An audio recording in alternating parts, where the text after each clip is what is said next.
This episode of Hobie is sponsored by Ho Jeff. Save 25% with promo code HobiePod. Please note that any comments, jokes, questions, maybe anything that we say on the History of Bad Ideas is all in good fun. And remember, we insult everybody. Our thoughts, opinions, questions, anything else, actions that we do on the show do not reflect any of our employers, organizations, advertisers, or anyone else that is associated with the History of Bad Ideas. And remember, at the end of the day, it's just a joke.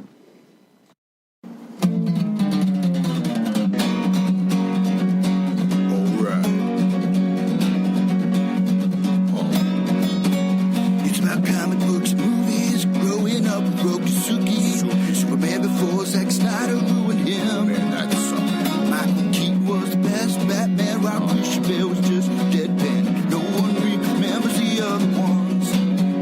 Princess Leia in bikinis and Transformer Lamborghinis. Please don't let Shia LaBeouf ever act again. Please, God, no. Remembering Tales from the Crypt, back when Michael Bay wrote good scripts. He wrote scripts. All right here is no mystery, 'cause it's the history of bad. It's bad. It's the history of bad. So bad. It's the history of bad ideas. It's the history of bad. It's bad. It's the history of bad. So bad. It's the history of bad ideas. Podcast. Welcome to the History of Bad Ideas, episode 535. I'm Jeff. I'm Jim. I'm Brian. And I'm Marlia. Ooh, this is Canadian of the co-Canadian of the year. Tri-Canadian of the year. Oh, so Marlia's here. Does that mean we have a nice, No. nice bribe coming to us tonight? Oh, yeah. Blake's not here, so it's absolutely 3 out of the last 4, right? No. Blake's not here? Blake is Damn not it. here. It's like I planned it that way. You know who else isn't here? It's funny for us, but he's not going to listen, so. Do you know who else isn't here? Jason. Jason is not here. Oh man, it's like I planned it like that again. Jason might listen. It's like 50-50 if Jason's going to listen or not. Probably depends on the title more than anything. Oh, that's true. Oh, yeah. I'm going to have to get some of the right titles down, so I got my phone here. I can type things I can in that. provide us with... Some scratch paper. We are out of the Bob studio. Yes, we are in beautiful Norwood. We are at, according to that sign, Brian's Bar. Correct. Yes, you are in my bar and or dining room. It's functional. It does both. Multi-purpose. Thank you. Good word. And we have a few other guests with us in the studio. Yeah, my way nicer than Jason's dogs. They do not. They barked at us when we came in shortly, but then they accepted the scratches and boops that we gave them. And I wouldn't even say they barked at us. They just barked because, hey, there's somebody there. I don't think they barked at me. They just jumped on you, but they Well, see you. but I also was carrying food. True, but they see you. They see me. far more than Correct. they've ever seen. Those Yeah, two. this is the first time I got to meet them, I think. Yeah. Well, Rose has come and visit me up at Dana's a few times. Yeah, she's a regular. Oh. Yeah, I don't have to make my dogs go away when people come over on Tuesday nights, like some people. Like some people. I wonder who that is you're talking about. Sounds like a real dick. Whoa. I mean, he can be. I'm not absolutely not denying that. Yes. When he starts talking about Frank Grillo, yes. Or when he starts talking about Kitty City, I'm going to leave it at that because I don't want to talk any more about that. And Well, that was the dog. I guess he got tired of hearing about Jason, too. yeah, we started talking about Jason, and one of my dogs threw up. It's amazing. It's like on cue. I've trained them well. At least you don't have a Roomba that will just Smear dog shit all over my floor. the floor. Still waiting for that story to come out when it does.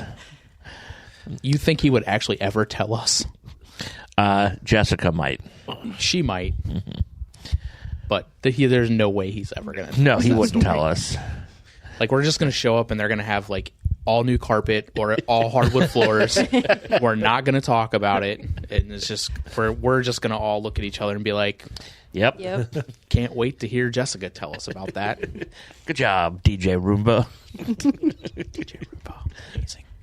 So, what do you buy your significant other for, like, Christmas? Like, a vacuum? No, I wait for the like the bullshit holidays to come around for that. Like, Okay. Sweetest Day, some like the made up bullshit stuff. Valentine's Day. Yeah, like we don't celebrate that anymore. But 22 years ish together, 24 almost years together. Sorry, It's a lot of years. yeah. I mean, you can only buy so many stuffed teddy bears or boxes of chocolates before it's like, Well, she's probably tired of getting vacuum cleaners by now. It's been that long. well, I don't get it. It's not like I buy a new vacuum cleaner every year. Like I rotate appliances and things that we need. Like a month or two out, I'm always like how's that can opener? Is it still like doing okay? Yeah, that's good. Then I just like go on to the next like Blender. How's Yeah. the blender doing this month? yeah, the blender. See, Blender's next, I think. And when he can't find something, he breaks something. You know what? I did do that with the vacuum cleaner that we just bought. we added Rose to the house. She sheds more than the other two combined, so all three of them together turn our very expensive Dyson into a piece of plastic that's useless and can't keep up. So I was trying to clean it.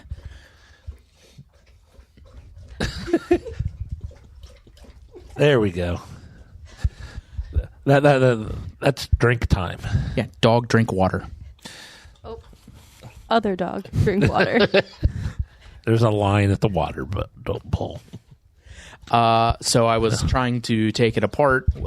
Couldn't. There is no manual that came with it. Was trying to watch a YouTube video while taking it apart. Got it apart. Couldn't get it back together. And Erica woke up from she worked the night before. Woke up to me with pieces of the vacuum together, and I was like, "We're buying a new vacuum."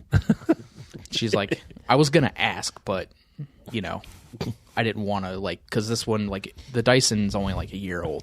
It just doesn't keep up, and whatever. So And those are not cheap they are vacuum cleaners. not. And that's actually our second Dyson. They're normally fantastic, but I guess Yeah, well, they have a special model for dogs. they do have an animal version, and it's it was $150 more expensive, and you can't tell me that it's really that much different in the suction part of the vacuum, or you didn't get some amazing attachment that's going to make your life worth living some days, so But does it do a better job than the new vacuum is amazing. Okay. Yes, it keeps up much better with the 5 animals here. So that's vacuum talk.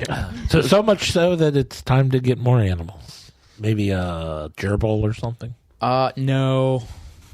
Bowie, what are you doing, man? Guinea Pay pig. attention. Chinchilla. No.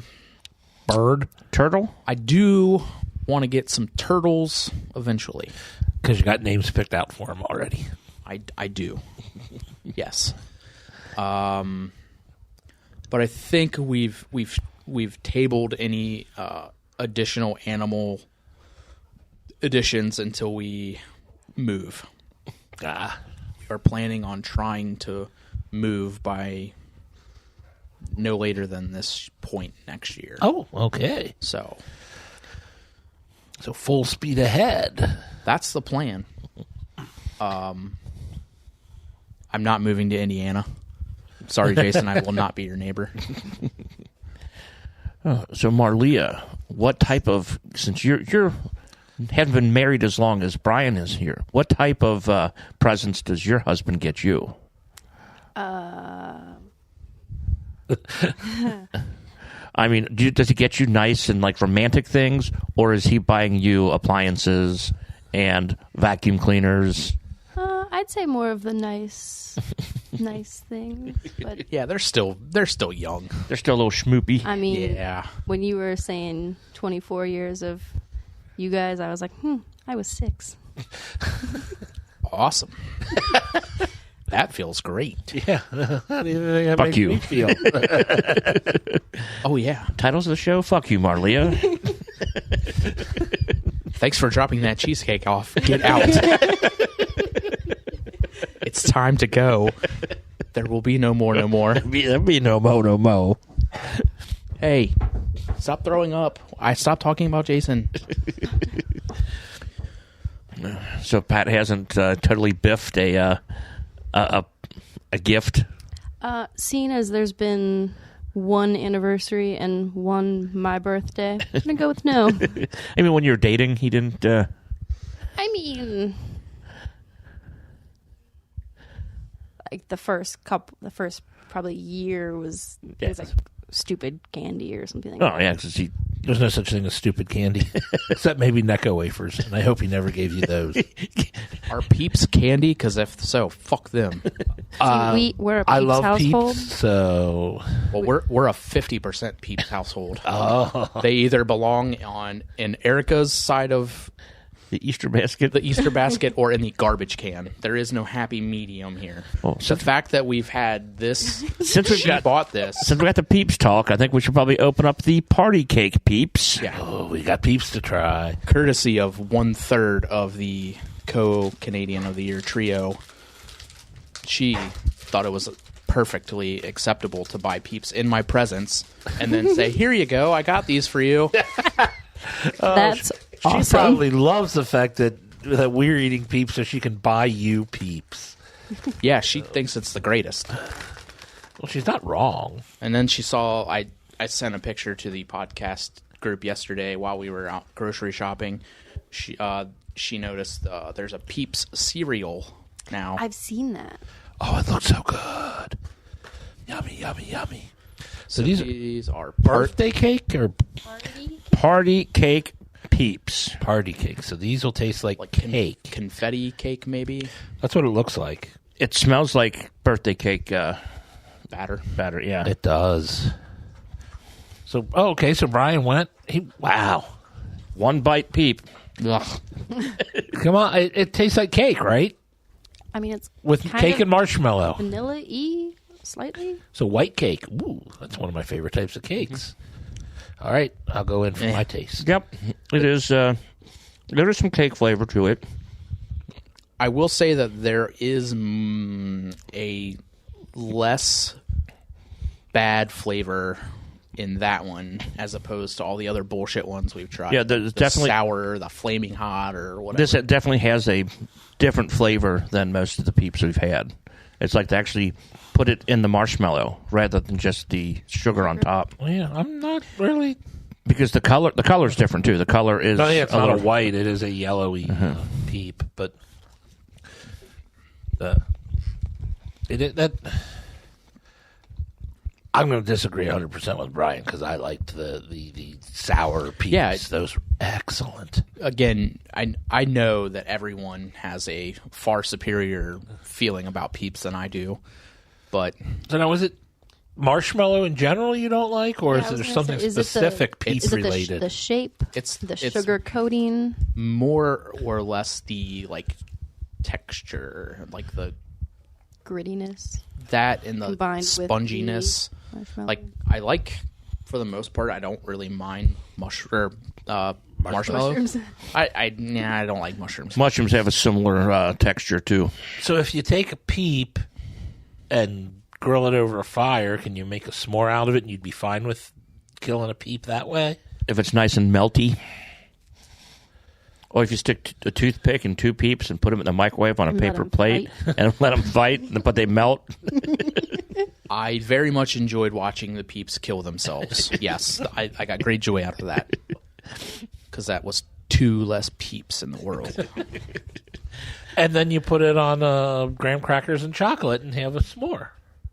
Yeah, see, I'm good with that because there are more things covering up the flavor And texture. Yes, it's a combination of things. Where this is just a giant marshmallow kicking me in the mouth. I don't like it. I'm sorry that you don't like it. I am. You don't have to apologize. It is what it is. I just don't like them. That wasn't an I'm sorry apology. That was a fuck you, Brian. It was more of a I pity. Sorry. Oh, okay. Well, I'm sorry that you can't enjoy this because it's so great. It makes me happy knowing that everyone else enjoys them. Blake does not. Yeah, Oh, Blake. no. That's probably the one thing Blake and I agree on. Or so that in common. that I'm allowed to actually talk before I get interrupted. Chances are there are other things that he and I don't that we get along on, but I just will never have an opportunity to. I mean, the last 2 weeks he was doing everything possible not to even eat one peep. Yeah, and to my credit, I at least you try it. I try it. Yes, I eat it begrudgingly. Well, we commend you for that, Brian. Thank you. What I will say, Brian, is all the other things we have to try today, you're starting low with the peep. Yes, we've started in the basement. Because we have the new frosted chocolatey chip pancake Pop-Tart. We have our next in the line of Korean or Asian Oreos. And we have another cookie. We have Milano London Fog. Pepperidge Farms remembers. That's right, they do. I remember. 12 distinctive cookies is what the packaging says. Ooh. What? Clearly, I looked very closely at this. This is another bribe from Marlia to us. Yes. Does it Milanos, they have 12 different types of Milanos, or Pepperidge Farm, they have 12 different types of cookies? Now, Are there 12 variations there's of London Fogs? I think it's saying there's 12 cookies in the packaging. I don't know why it says distinctive. Because each cookie is distinctive. I don't Sure. know. Yeah, I would deduce that as well from the packaging, yes. But again, Pepperidge Farm Milano cookies are very delicious, but you have to get them when they're on sale because there's 12 in a package and they're like $7 normally. Yeah, that's outrageous. they can get expensive. They were on sale. Nice. I don't remember how much they were. Not $7. So am I reading this right? The London Fog is the Earl Grey tea flavor? Or vanilla. There is a hint of vanilla, the taste of Earl Grey tea, and creamy milk chocolate. Ooh. According to the back of the packaging that's staring me in the face.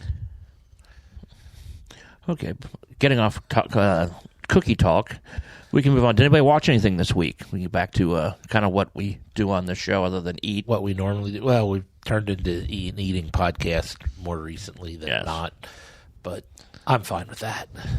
Watch. What did I watch?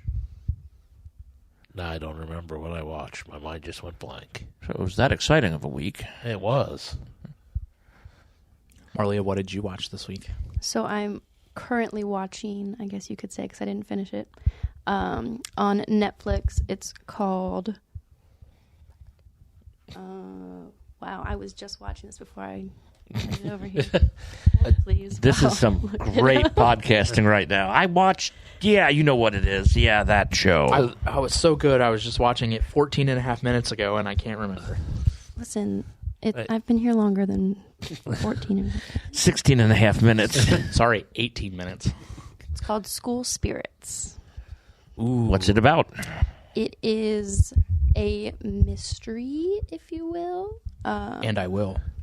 A girl gets murdered, and then her ghost kind of haunts her high school because she gets murdered at the high school, but she doesn't remember how she got murdered. So, she's working together with the other ghosts that have of other past students that have all died in this school because remind me to move it's away a from bad that luck school district. I guess. Is it in the valley?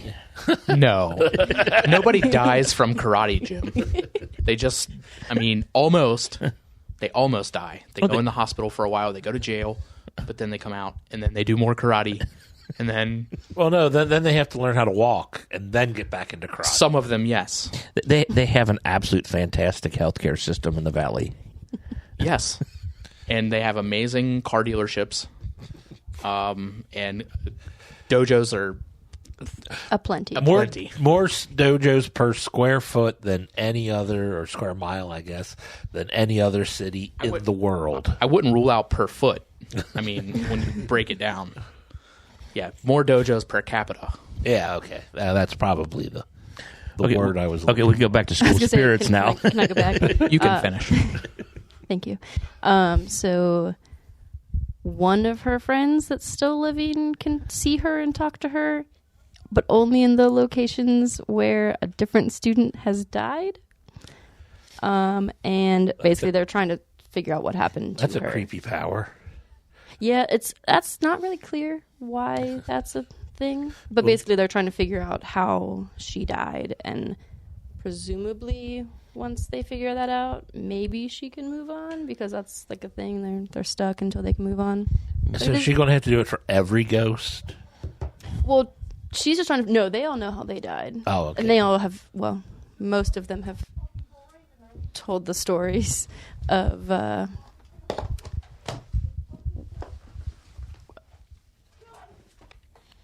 Oh, some noise outside of Brian's bar. We got distracted here, but let's see. What were we? Marlea was explaining... School spirits? Yep.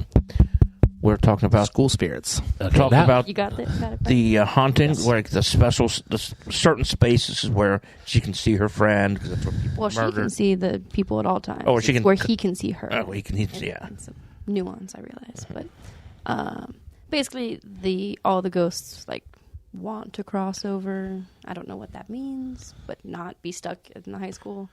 And They want to get sucked off. Sucked off, like in The show Ghost. When they go up to heaven or whatever, Yeah, the whatever. ghosts call it getting sucked off. Oh, Yep. good. Yep. Good. Awesome. Yep. Anyway, and so maybe if she finds out how she died, that'll help her cross over. I don't really know yet. And like I said, I'm not finished with it yet. But How many people have been killed at this school? well, only one other one was actually murdered. You technically don't know what happened to two of them. Or, well, three of them. You don't know what happened, how they died yet. I'm sure that story will Probably come up. murder. Murder. I mean, It's the murder school. one was a food allergy, actually. They served shrimp that day in the cafeteria. Was it the shrimp Pop-Tarts? The shrimp... My personal favorite was the band was on a bus and they crashed apparently on school grounds. I don't fully understand that. And 7 of them died. Wow. And they just keep practicing. I must say, every they day. died with their instruments, didn't Sure they? did. oh. Heaven's band. That Well, sounds they're fun. not trying to cross over because apparently not all the ghosts understand that they're ghosts, and it's a whole thing. Oh. So is this It's a little confusing. Is this a movie or is it a series? It is a series. Limited There's series or full- No, there's one season so far, like 8 episodes. I think I saw something yesterday that they are gonna do a season 2. I believe. Not positive about that. But yeah, that's what I've been watching recently. Okay. Anyone else? I do remember what I was watching. Okay. I started Echo on Disney Plus, the Marvel show. I know you're about 20-some movies behind, so you Yeah, probably I'm- won't really... I'm like 2 multiverses behind. at Yeah, this point. so... But I'm about two episodes in of the 5-episode series. And so far I have no problem with it. I know, like, obviously they cut it down. It was supposed to be longer, and they cut it down, and then they did something they never did and released all episodes at the same time. So it's kind of like they're brushing it away. But so far, I'm enjoying this series. It's a good series to highlight some of the good Native American actors out there, since it's where it's taken place. Okay. Jim, what did you watch? I started two new web series on Viva the Dirt League. Some of their NPC D&D. They started a one shot where it's PvP, where all their characters are playing against each other. And then the second one they started Misfits, which they have all the girls that they have on their shows. They have them running characters for the first time. So that's 4 episodes, and the other one is just, I think, a one shot. One shot free for all. Yep.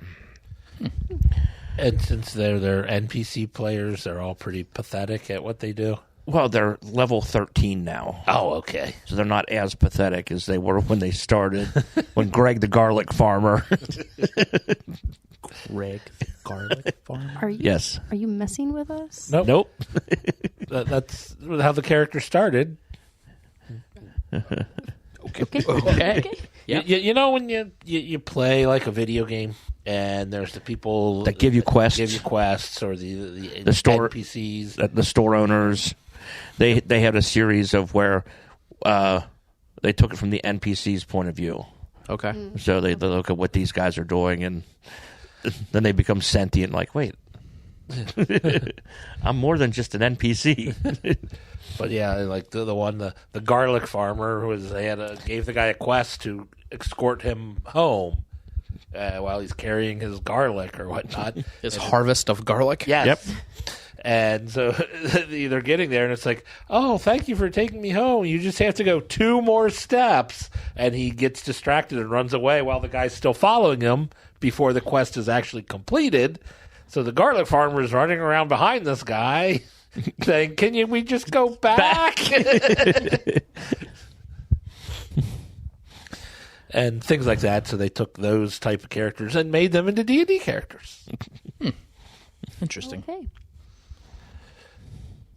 Brian? Let's see. I am almost finished with Hell on Wheels, my rewatch of that. Okay. I think I only have maybe 2 episodes left of that. Man, I forgot how good that was. Like, start to finish. Just so good. The biggest the characters I didn't like were, I think, with the 2 Irish brothers. Sean and Mickey. Yeah. Well, I'll leave it to the Irish to ruin everything, as I say, the day after St. Patrick's Day. Or 2 days after St. Patrick's Day. Yeah, that was at least one of the brothers makes it. Yes. All the way, almost all the way through. But yeah, not like the biggest. In season 5, where I'm at now, is the cousin comes over. Yeah. And is the biggest asshole. And I don't care for his character. Colin, maybe, I think is what his name is. But unlike Friday Night Lights, this character, the Swede, is actually a great character in this. I love his character.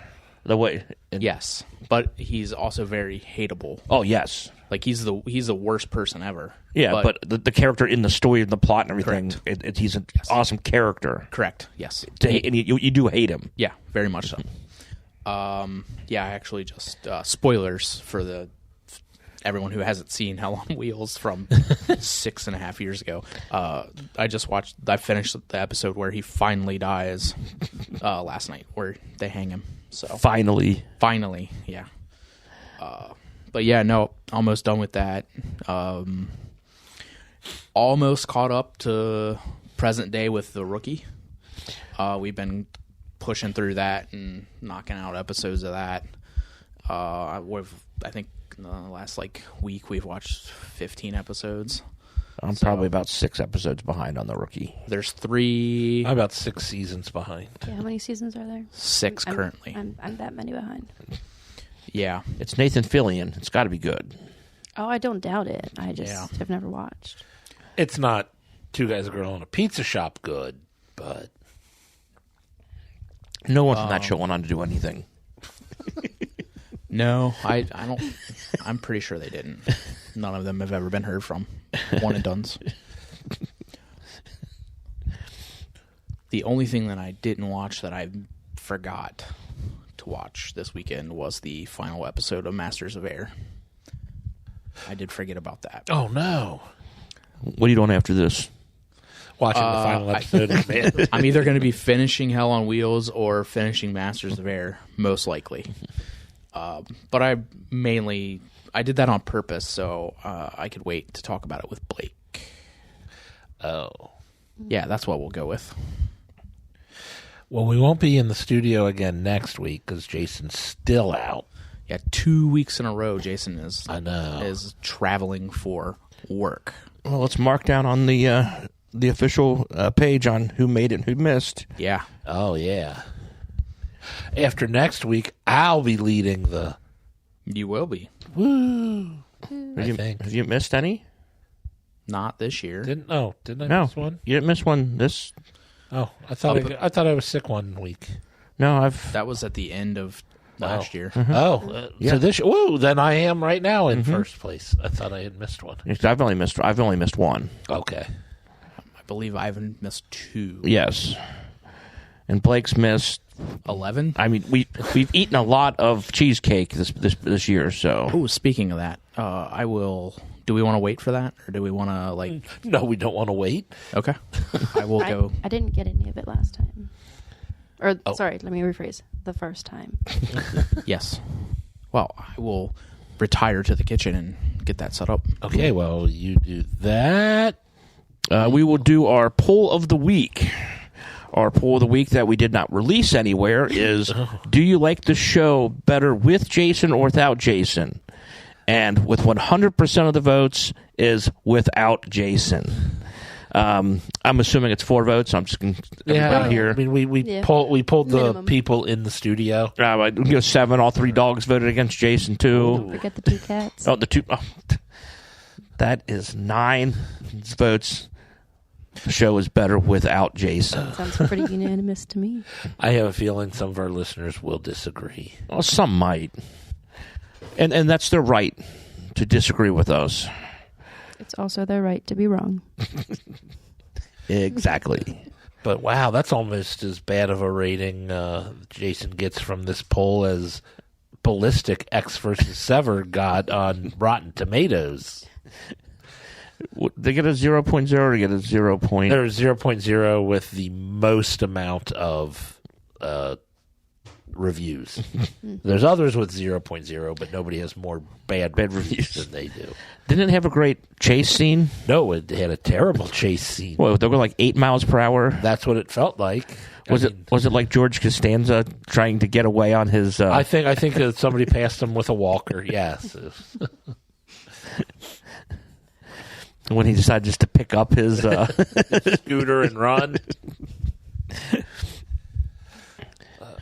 Well, we really don't have any listener feedback because we didn't get an outline this week. Yeah. It's kind of a wild card episode, but we're trying to run it in a structured way.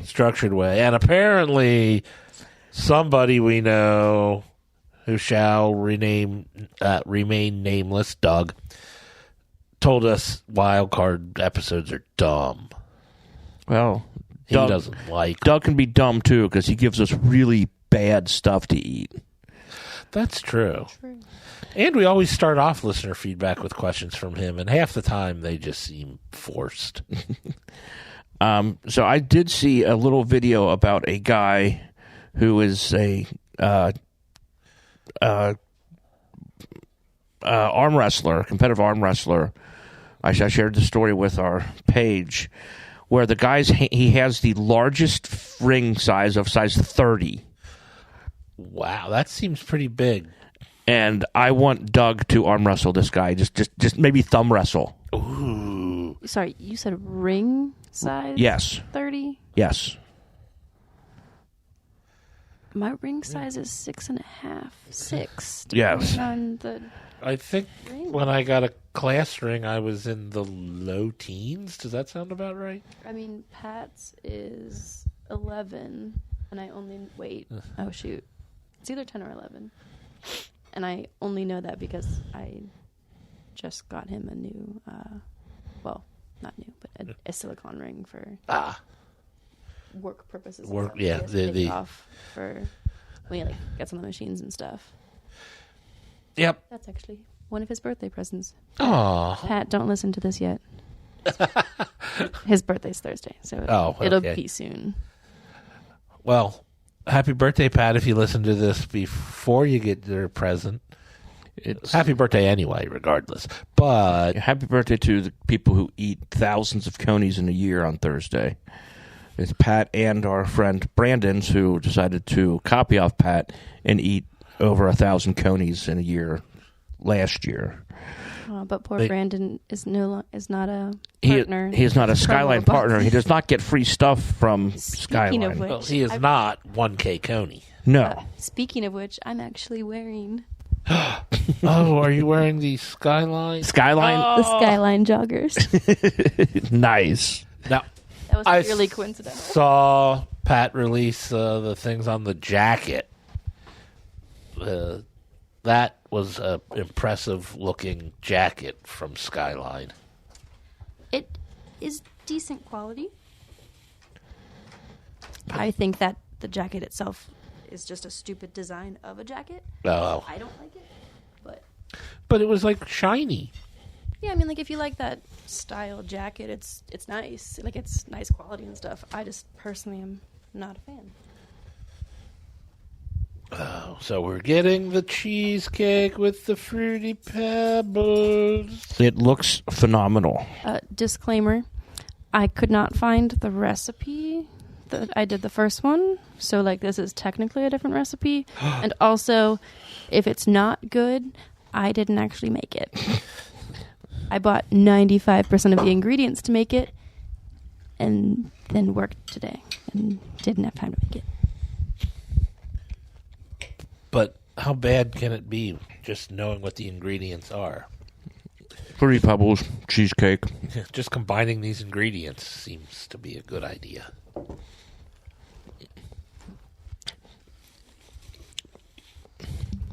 It is not good. Ma'am, you can't have any. Go away, Rose. That tastes like fruity pebbles and cheesecake. Yes, it tastes exactly what it's supposed to taste like, which makes it delicious. Perfect. Then I totally did it.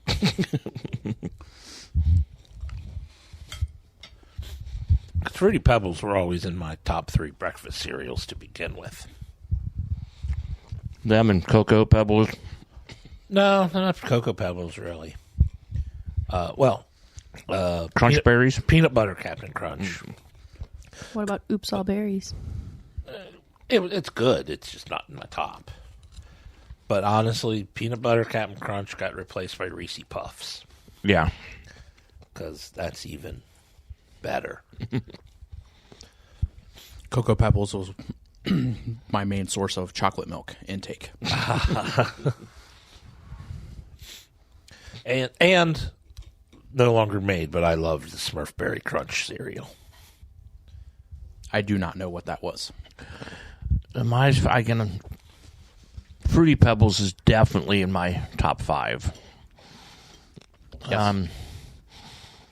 What's kind of grown on me now is Cinnamon Toast Crunch. That is a tasty cereal. And then I think I like the Crunch Berries are my favorite, the Captain Crunch. Oops, all Crunch Berries, or just the regular? Just a regular. Well, you still need the regular pieces of Captain Crunch to scratch the hell out of the top of your mouth. Yeah, I was going to say, as a child, Captain Crunch and all of that was my favorite. But as an adult, I very much value the skin on the roof of my mouth, so I do my best to avoid it now. So that's the problem I have with Sour Patch Kids, too. Mm-hmm. Oh, not me. You mean you don't want to not be able to taste anything for I can 6 hours. I can eat a whole bag. Yeah, that's great. That's fantastic. But then your tongue gets all blistered and whatnot. yeah.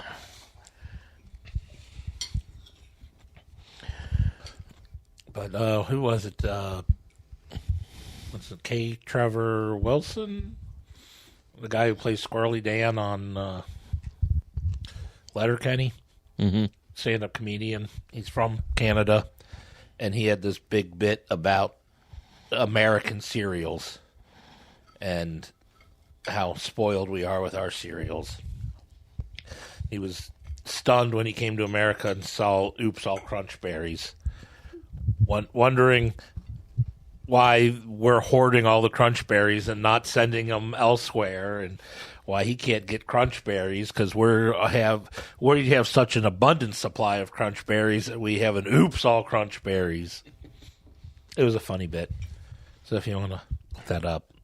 Oh, and then talking to or having messages from our friends down in New Zealand about the cereals that they get. And they get like all the non-sugared cereals where like I wouldn't want to eat them. I didn't know they existed. No. No, thank you. I'm sure I've told this story before, but when I was in college at the cafeteria, they had a poll to find out what cereals to include in the, for breakfast if you want to get cereals. And the dietitians were appalled when all the sweet cereals won out and nothing of the quote unquote healthy. Are you saying grape nuts were lost out? Grape nuts to Fruit Loops. Grape nuts was another one of those that just like ripped like any skin you had in your mouth off.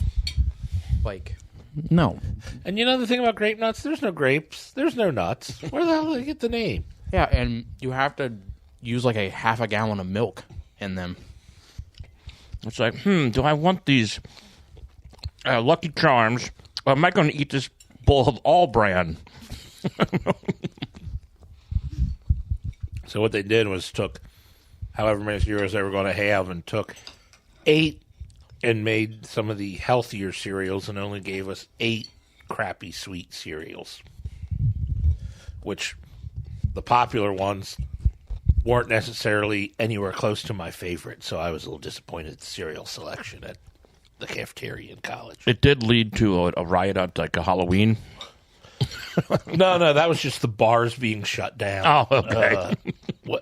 Early because of the time change. Halloween at Ohio University is a pretty wild time. And it's even worse when the time changes the same day. Well, no, that's it. It's great when the time changes the same day. The Halloween there is great. Yeah. It was the springtime when they rioted because they St. Paddy's lost Day. an hour. Yeah, I was trying to figure out why you'd be upset that the bar was open later. Because they closed at 2 o'clock instead of remaining open for second 2 o'clock. No, they didn't do that. It's not 2 o'clock yet. I hated that so much. I still hate that. You don't close? Nope. Oh, no. Luckily, the last few years, the late night crowd has gotten more sparse. That's good. So, of course, last week the boss decided to change our clock to regular time instead of bar time. No. Oh, no. So you weren't 15, 20 minutes ahead? Because we really haven't had to kick people out. But he did it the week of St. Patrick's Day. Oh. So I'm like, sometimes the boss just has to work, Jim. Not the night of St. Patrick's Day, he doesn't. the morning, he was there for... Yeah, he was there for the morning of St. Patrick's Day. Which I couldn't believe. I was shocked when I heard that. Yeah, he has picked up some shifts, and we respect him for that. He does, if they're morning shifts. Yeah. Uh-huh. So, Jeff, how was your piece of cheesecake?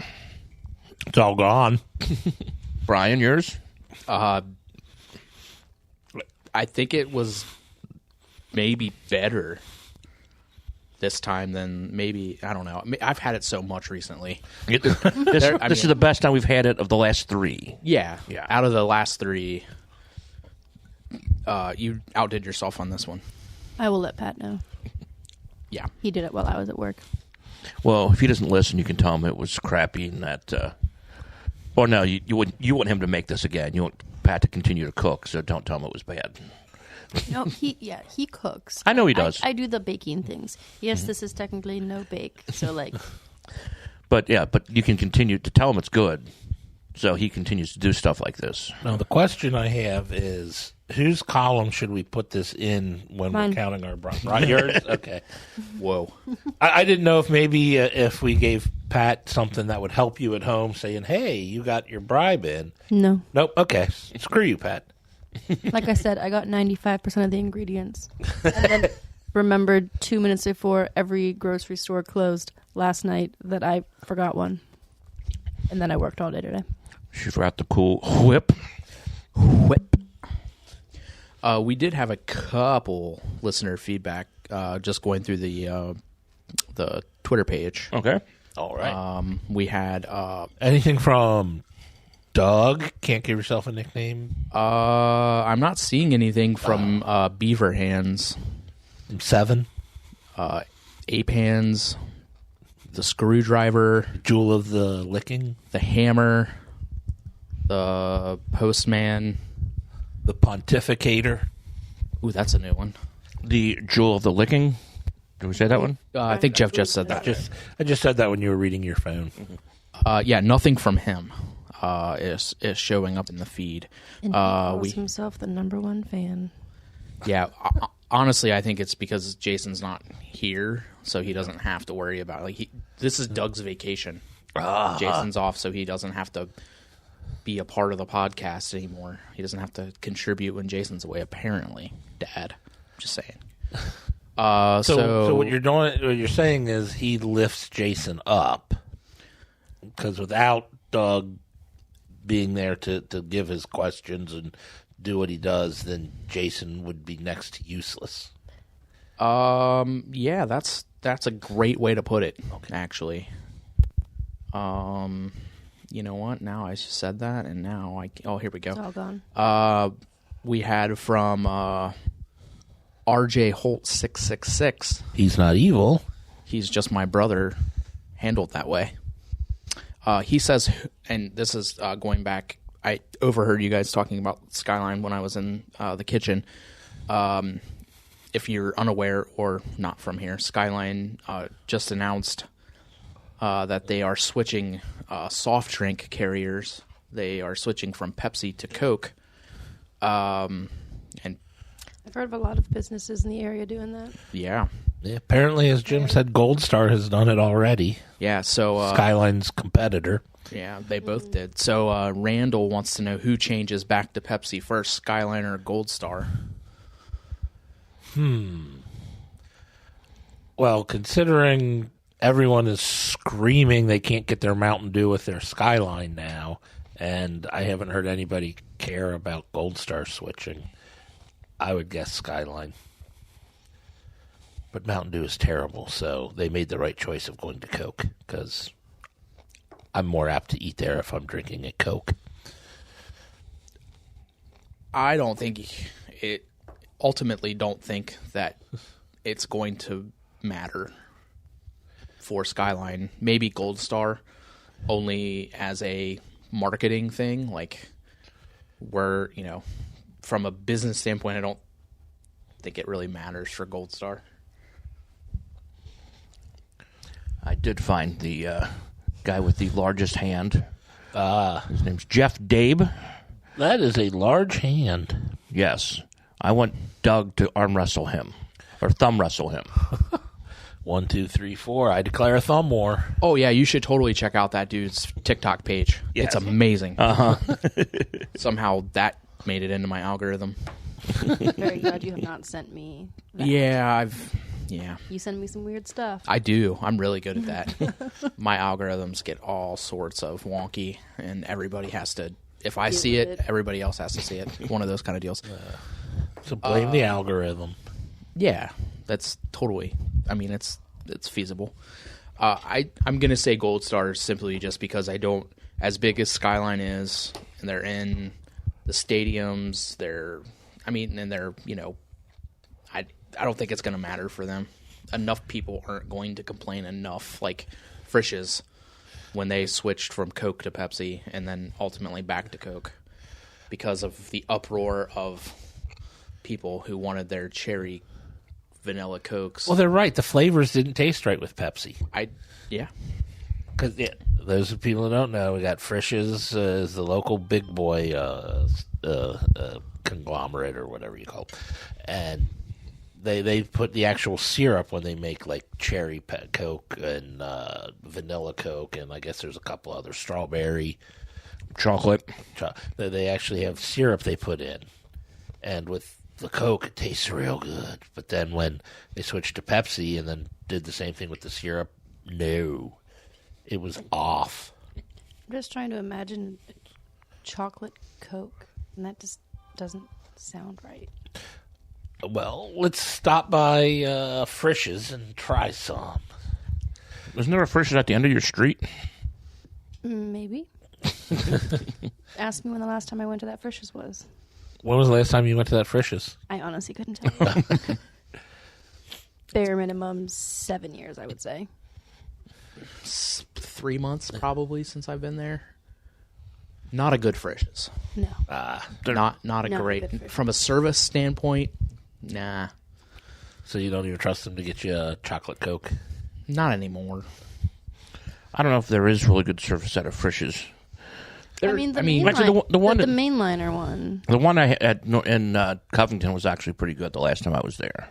Yeah, I don't know. I mean, that Frisch's has been there ever since I was a child, and I remember going there so all my life, and I don't ever remember it being as bad as it has been in the last 2 years.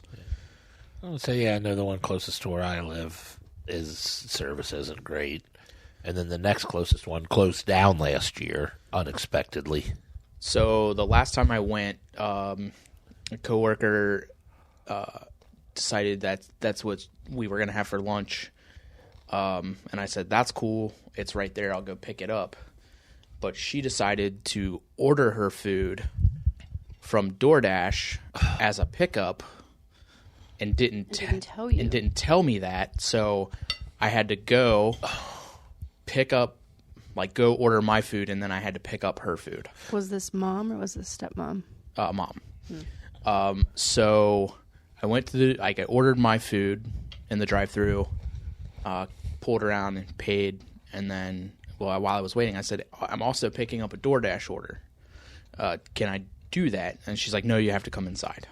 And I'm like, all right, whatever. Not a terribly big deal. I get it. So wait for my food, get it, pull around, come inside. No one is at the front register.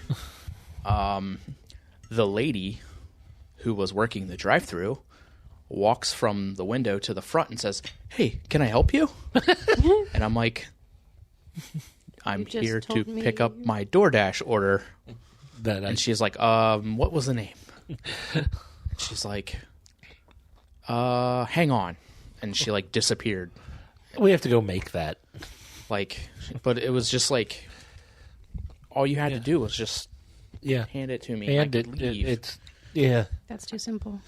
I 929, do you know what their children are? Maybe in Boston. Okay. I don't know. So, anyway.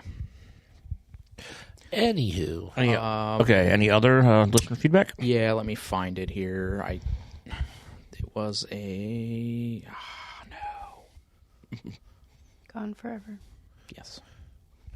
Talk amongst yourselves. But anyway. Oh, here it is.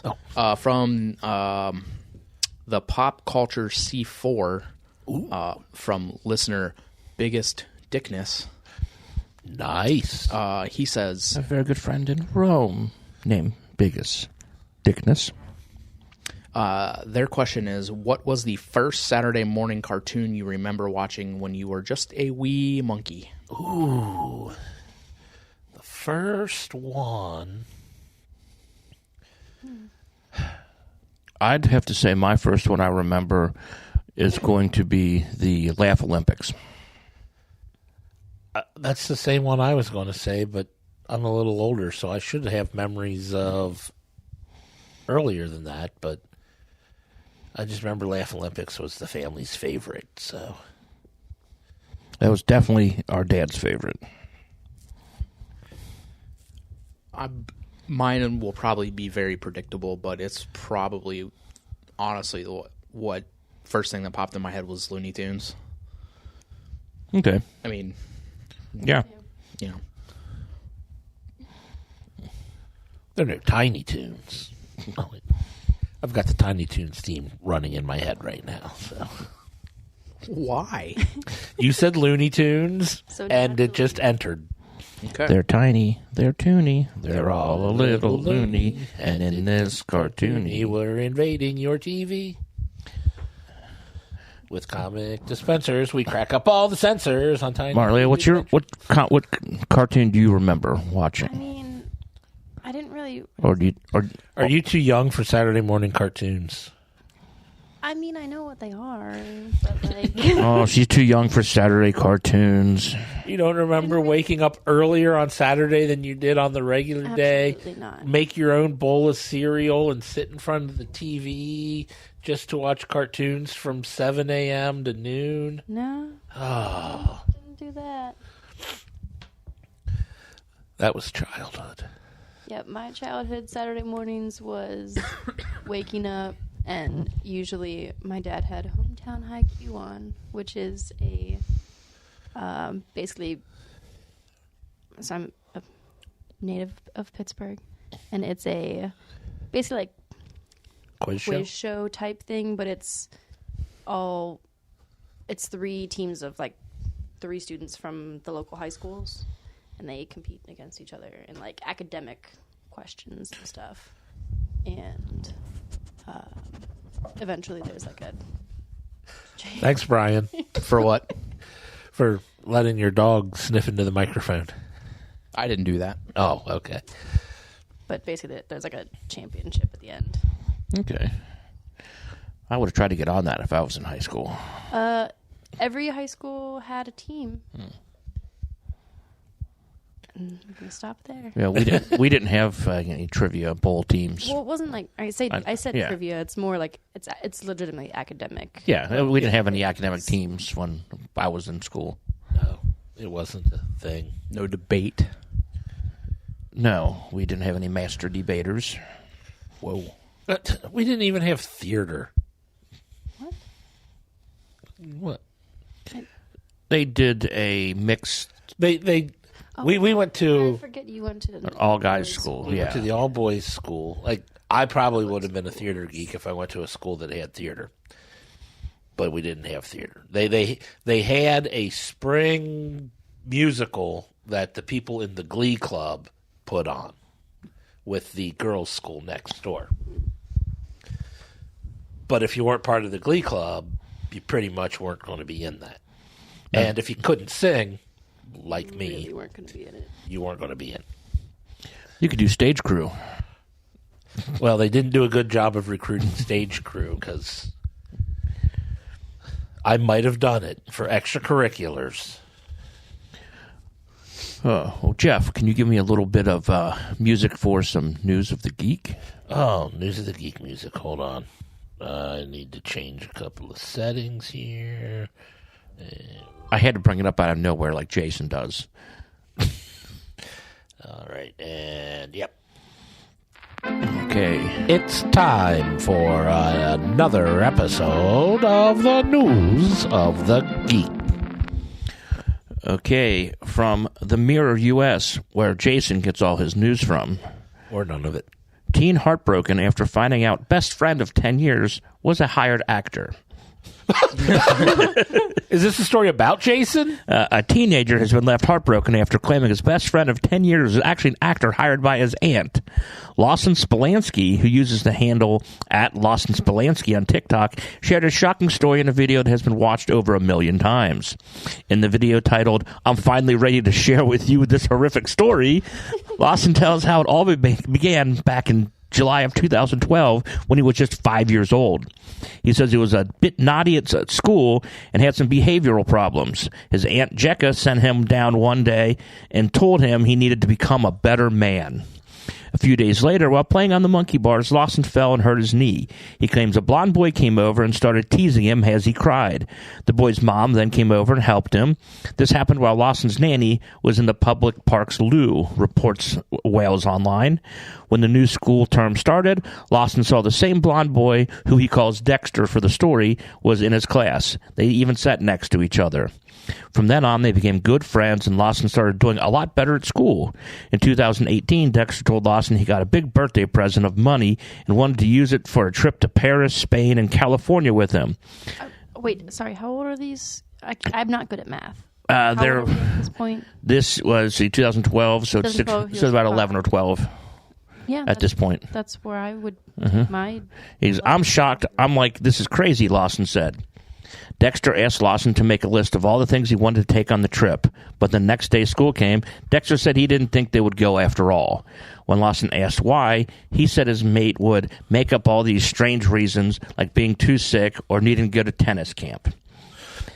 Same thing. Yeah. He needed to take acting lessons to learn how to go on vacation. I've never been on vacation. I'm gonna have to postpone. Tell him I've got tennis lessons.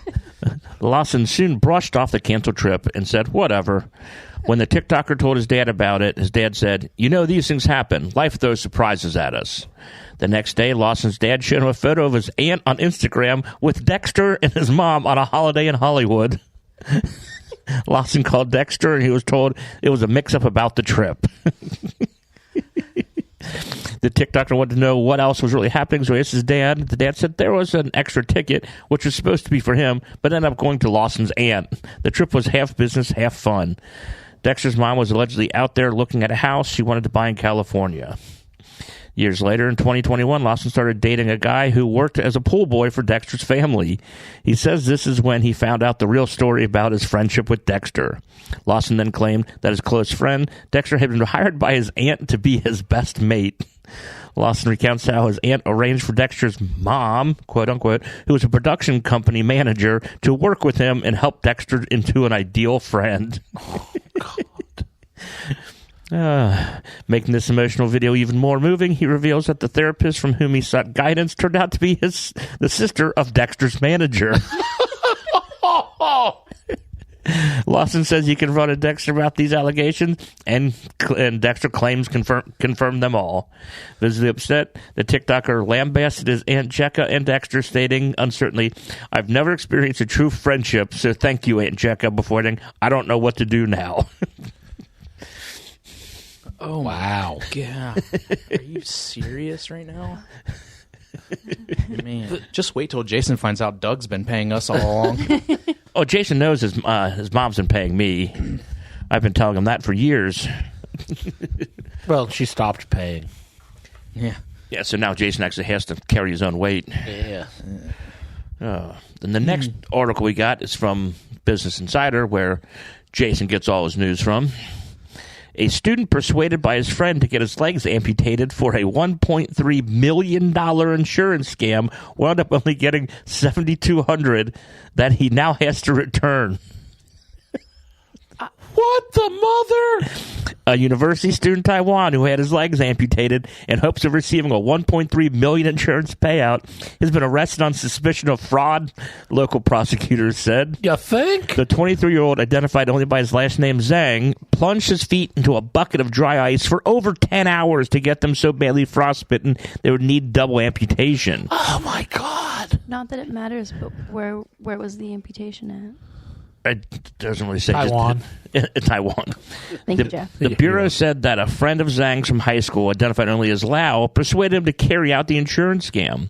Lau, also 23, suffered losses from trading cryptocurrency, and he tricked Zang into signing a legal note obligating him to pay about $800,000 per investigators. Look, I've been honest about Hobie Coin from the beginning, everyone.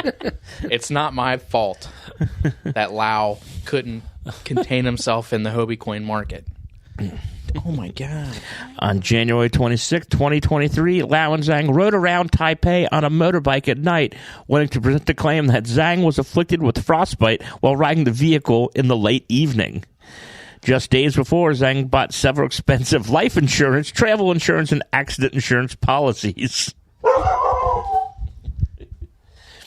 After their motorbike ride... Dogs are mad at Lau and Zang. Yeah, Rocky cannot believe this story.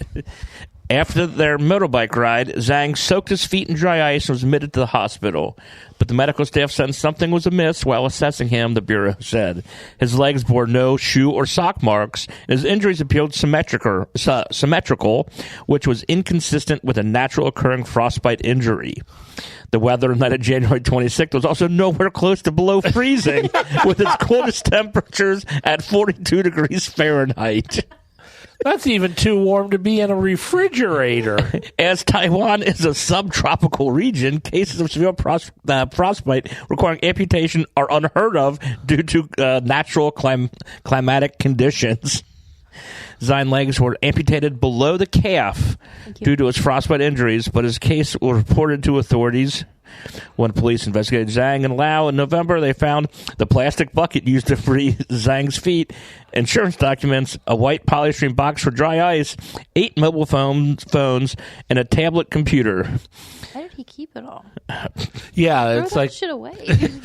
you don't keep the evidence. Lau and Zang were arrested on January 17th, both charged with fraud, aiding and abetting serious injury. Local media citing prosecutors reported that Zang had claimed $7,200 from one insurer and the money would be seized. Some insurers and authorities have reported that insurance fraud rates are rising post-pandemic.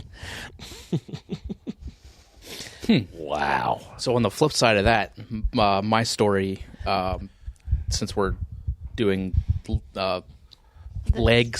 stories now, comes from the New York Post, where I'm sure Blake gets all of his news. Hugo Ramirez underwent painful leg lengthening surgery to shoot up from 5'9" to over 6 feet tall. Is already planning to go under the knife to grow 3 more inches. He's ready to throw down $80,000 on a second cosmetic surgery to reach 6'4". Although following the first surgery, he had to learn how to walk again.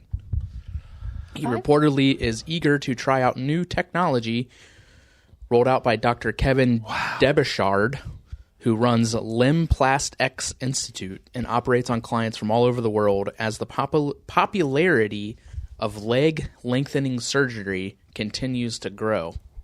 I see what they did there. Oh, man. He was 5'9", the average height for a man, when he first walked into the clinic in early 2023. Oh, a little late on that. That's all right. When you're 5'9", I'm Brad. When you're 5'9", you still have to fight to get where you have to be at. I mean, I had to earn my respect. Guys who are 6 foot tall, I don't even know how they get to their positions in life. It's probably because they're tall. Hugo said. What country is this in? It honestly doesn't say, unless it's further down in the article. I just think somebody has like low self-esteem. The surgery required numerous sacrifices to go the distance. He told the news station he had to lose a chunk of weight, slimming down from 215 to 197 through a gastric sleeve procedure. Jeez. Then, following the limb lengthening surgery, he had to be retaught how to walk. What hurt the worst was learning how to walk all over again and muscle atrophy. Ramirez, who noted he is occasionally confused with Dwayne "The Rock" Johnson, said that that was the most brutal part, was the muscle atrophy. The doctor has been in business for years and can help stretch limbs by up to 6 inches. Why? Because you're just so worried about your self-worth that you think you need to be... 5'9" not even that short. It isn't. The institute where he is doing this is located in Las Vegas. I was gonna say, Oh, Lord. I thought in the beginning you said something about like He has patients from South America, Europe, Canada, and a dozen different states have all flocked to Las Vegas in the last month alone to gain a few inches, where Debishard, the Harvard-trained doc, practices. You think Zhang is going to go there after he gets out of prison? There's a fourth generation of the implant called the Precise Max that has recently come out. It is a more fortified implant. It allows for increased weight-bearing capacity, so it will allow patients to actually be able to mobilize and walk right after surgery. Oh, my God. If there's a market for it, somebody's going to do it. Right. Do they, have to break bones for this to work? I imagine they'd have to, and then they have to put the insert in and connect it. Yeah. What bone? Would it be like shin or like thigh? I mean, region. Yeah, I don't. Not like I imagine it'd probably be both lower leg bones. Yeah. I don't see them breaking. Make them more sense. I don't see them breaking a femur. No, that's the worst bone to heal. Yeah. If it gets broken. Because it's the thickest and biggest. So That's what she said. yes, she did. Yeah. So we go from amputation to limb lengthening. So Zhang, when you get out of prison, you can probably go see Dr. Debishard over in Vegas. Maybe he can put feet on too. He'll give you a leg to stand on.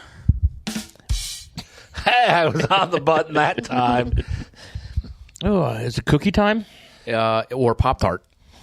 We can let our guests decide. Don't make me decide. I'm horrible at deciding things. Pop-Tart. Jeff said Pop-Tart. What are you saying in there, Dr. Dana? She says cookies. Well, we have two options for cookies. Both. Chocolate cream, Korean Oreos, or Earl Grey tea, Milanos. Cookies. Okay. Got it. They're both. All right. Well, I guess we're going to start with Oreos. Today's Oreos. It's chocolate cream Oreos. Ooh. From somewhere in Asia. Korea. They still all Korean? They're all Korean.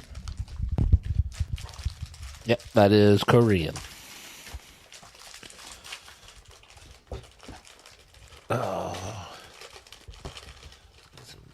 Open these up. Rose, you cannot have an Oreo. You can give her one to go take over to Dr. Dana. For some reason, I don't think Dr. Dana will get it. If she wants a cookie, she has to come in here. Ooh, kind of has a hot chocolate smell or something to it. I like the smell. It does smell like hot chocolate. Yeah. Hopefully it's better than the hot chocolate song from the Polar Express, because that was god-awful. Everything's better than stuff in the Polar Express.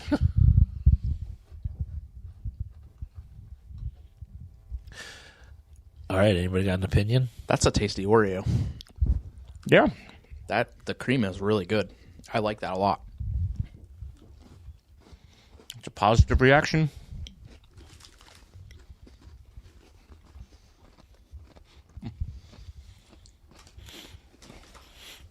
Yeah, I like it. Yeah, I'm wondering if I would like this better if it was the chocolate cream, but with the white cookie. Ooh, a golden cookie with the chocolate cream, or it's chocolate on chocolate. I think we said that before too. The last chocolate cream we had, Probably.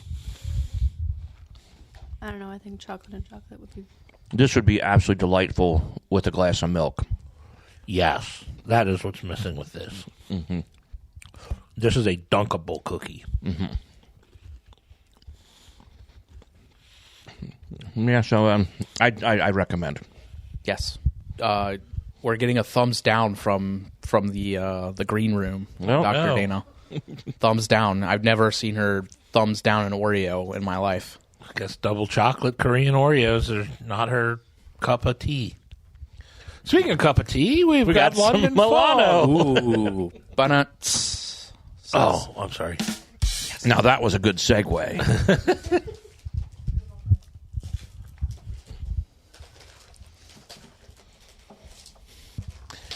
So these are the Milano Londoner or London Fog.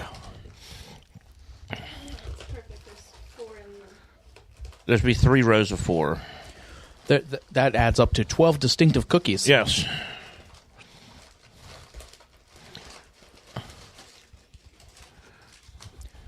I mean, I'm just gonna read out this headline since we've been talking about limbs and body parts.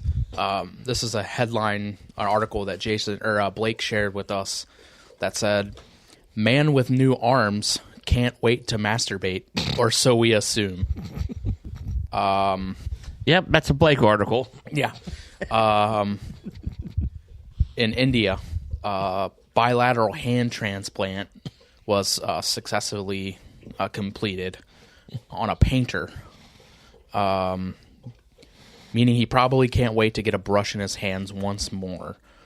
According to one Twitter user, though, they thought he would most be excited about being able to jerk off again. So, there we go. We'll end our body part news of the geek. So, what do we think of the cookies? I haven't tried mine yet, but that is very subtle of a flavor. I'm almost trying to find something. Well, Milanos are Pepperidge Farms are pretty subtle. Yeah, but it's. I mean, an Earl Grey is not a particularly strongly flavored tea. Oh, maybe I would like Earl Grey then, because I agree with Ted Lasso. It's just brown hot water. It's definitely in the aftertaste and the cream kind of like. I could dip this in milk, and this would be delightful. Could we dip it in tea? You probably could. Probably, yeah. Like a tea and biscuit. No, it is a lovely cookie. Biscuits with the boss? Yes. Biscuits with the boss. That is pretty good. It is just a subtle tea flavor at the back. I somehow feel like Jason would have something to complain about these cookies. I don't know why. He would just find something to complain about with them. I don't know. Well, that's what I would. Blake would probably pass on him to eat the rest of the Oreos sitting on the table. That's fair. It's a good thing Blake doesn't know where I live.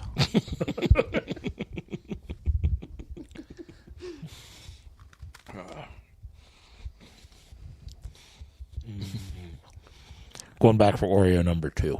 Okay, how's the Oreo after the Milano? You definitely need milk. Like I said, dunkable cookie. So we ready for a little bit of box office news and world report? If you give me a second here. I just have to spring it up on you real fast so you don't have time. I noticed. I'm just doing my best Jason impersonation. Oh, the Bengals signed Trent Brown today. Yes. That's fantastic. All right. Well, the box office news. We pretty much just have the top 5 going on. So coming in this week at number 1 for, I think this is the second straight week, Kung Fu Panda 4. Ooh. Whoa. It has made another $30 million. Whew. For a total of $107.8 million. That's a lot. Kung Fu Panda just rakes in the money, I guess. I enjoyed the first one, and the next ones just seemed like the same. Yeah, I think I saw the first 2. I don't think I saw 3. It was a third, let alone a fourth. Yeah. Until I heard the box office stuff first time it came on. Yeah, I did not realize that they were up to 4 of the. They should shoot one of those in California. In the valley? Maybe in the valley. Oh. Well, but then all their problems would be solved by the end, right? One would think. Yeah. By the end, they'd be able to figure it out. I don't know. Coming in at number 2, we have Dune Part 2, taking in another $28.5 million. Total of $204.7 million. So Dune is raking them in. That's probably about breaking even now. Well, especially since Part 1 was still like mainly on streaming, not not in the theater. in the theater. So they kind of need to make the money back from Part 1 too. Has anyone seen that yet? I have. So I know, shocking me of all people. So you saw Dune and Dune 2? Technically. Okay. I don't. Either you have or you haven't. I don't know what. So what do you mean? I've watched them both. Okay. The Part 1. Well, I was at trivia on Wednesday night. This was 3 weeks ago,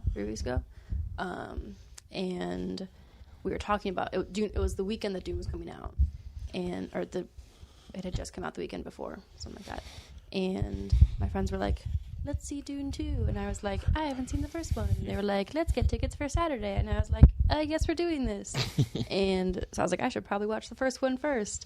And so I went home. I got home from trivia and watched it that night, which was Wednesday. I started it at like 10:30-ish. And I had to open at work the next morning, so be there at 7.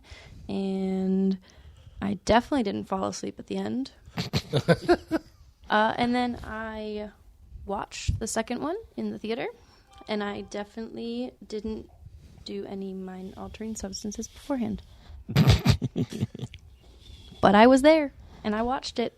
So technically, she watched it. Technically, I watched it. It? I know, I remember it, but I spent a lot of the time being like, what is happening? I remember. I spent a lot of the time being like, what is going on? What is happening? I don't think you needed to take anything True. going into watching that film. It was very pretty. It was very Cinematography. gorgeous. Yeah, it was a gorgeous movie. I was just a little confused.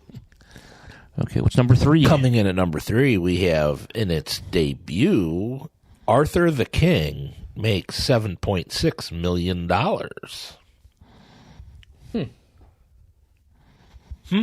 Yeah. That's about the dog. Yeah, we talked like, about what that. is that? It's they find there are people like going on like a geo race, like a long endurance race, and there's a dog that kind of starts following them on the way, and they end up kind of adopting him as their team pet. And they have to cross over mountains and go over rivers and stuff, and I don't know how the dog, and then the dog finds some way to follow them, and dog. yeah, they're biking and canoeing and everything, and the dog goes the entire way. Wait, you're telling me there's a movie with a dog in a canoe? Oh, the dog doesn't get in the canoe. Oh. They canoe down the river, and the dog finds a way down. Oh, He had the camera crew take him. It was easier. I didn't watch it, so maybe he is in the canoe. I just the preview. that dog's not on that bicycle. I'm not watching it. That dog is not actually hang gliding. Nope. If that dog doesn't do its own stunts, I'll still probably watch it at some point, but because it's got a dog in it. Was it Wahlberg in it, or? Oh, yeah, maybe. We mentioned something about Yeah. Wahlberg's last week. Yeah. Coming in at number 4, Imaginary made another $5.5 million for a total of $19 million. I don't believe it. It's not real. It's not real.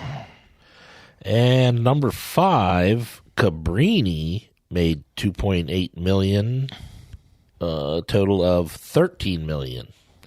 That rounds out the top 5. I would like to say I'm a little impressed here. Movie number 6, just missing the top 5 with $2.4 million. Love Lies Bleeding is up this week from the previous week, 1,548%. Whoa. So it did $2 million this week for a total 2.7. It did 2.4 this week for a total of 2.7. Just did 300,000 the prior. So it was probably released limitedly and then extended release, but it jumped up there to number 6. And Wow. And upcoming, we have Peter 5'8". If he gets surgery, he can become Peter 5'11". He could become Peter 6'4" or 6'4". A seemingly glamorous real estate agent in a small mountain community is revealed to be an unhinged alcoholic with a dark secret when a charismatic man in black shows up one day at the behest of his shadowy boss. Yeah, I mean, to be a successful real estate agent, you have to be at least 6 foot tall or more, right? I mean, to get any place In life. in life. You have to be. I don't know how you small 5'9" people do anything. Well, I mean, I've already booked my surgery. Oh, okay. So, because I'm only, on a good day, I'm only 5'8". Ooh. So, See, I'm up to 5'9"3/4". And if I wear my hair a little higher, yeah. 5'10". Yep. Yep. Next, we have Problemista. Alejandro is an aspiring toy designer from El Salvador struggling to bring his unusual ideas to life in New York. As time runs out on his work visa, a job assisting an erratic art world outcast becomes his only hope to stay in the country. Ooh, this one is Julio Torres plays Alejandro, while Tilda Swinton plays Elizabeth. And we get Riza and Isabella Rossellini in this one. Riza and Rossellini. Next, we have Ghostbusters, Frozen Empire. When the discovery of an ancient artifact unleashes an evil force, Ghostbusters new and old must join forces to protect their home and save the world from a second ice age. Man. Starring McKenna Grace, Annie Potts, Carrie Coon, Paul Rudd, this Bill Murray guy, Finn Wolfhard, Patton Oswalt, and it's not a Ghostbusters movie. It doesn't have Ernie Hudson. Gotta have Ernie Hudson. Gotta have Ernie Hudson. What about Dan? Is Dan in it? I'm assuming I just didn't get this far on the... Man, he's that low on the bill now. I feel like I didn't see him in any of the previews that I've seen for that. I'm trying to remember, because I thought I saw a still picture of Bill, Dan, and Ernie. Yeah, that's what I've seen something floating around. And the next we have Immaculate. Cecilia, a woman of devout faith, is warmly welcomed to the picture-perfect Italian countryside, where she is offered a new role at an illustrious convent. But it becomes clear to Cecilia, with her new home, harbors dark and horrifying secrets. We get to see Sydney Sweeney as a nun. I'm sure nobody on the internet has anything productive to say about that. No. Do I know who Sydney Sweeney is? She's from Euphoria. Oh, then I don't know who she is. Okay. What movie was she just in that just came The out? one with Glenn Powell? Is that who it was? No, that's not. I remember hearing the name a couple times, but I couldn't place If only we had a way to look this up. Only if somebody wasn't on IMDb looking these things up and they could find out what's in. Who would that be? I don't know. Let's see. How about The White Lotus, The Handmaid's Tale, Everything Sucks, Euphoria, Madam Web. And the big one that just came out is Anyone But You. Oh, so she did a lot of stuff that I've seen none of them. Mm-hmm.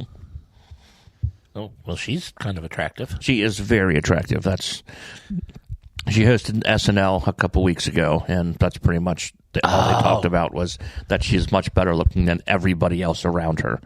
Maybe that's where I heard the name, Saturday Night Live. And then the next and final movie we have coming out this week is Sleeping Dogs. An ex-homicide detective with memory loss is forced to solve a brutal murder only to uncover chilling secrets from his forgotten past. We get to see Old Man Russell Crowe.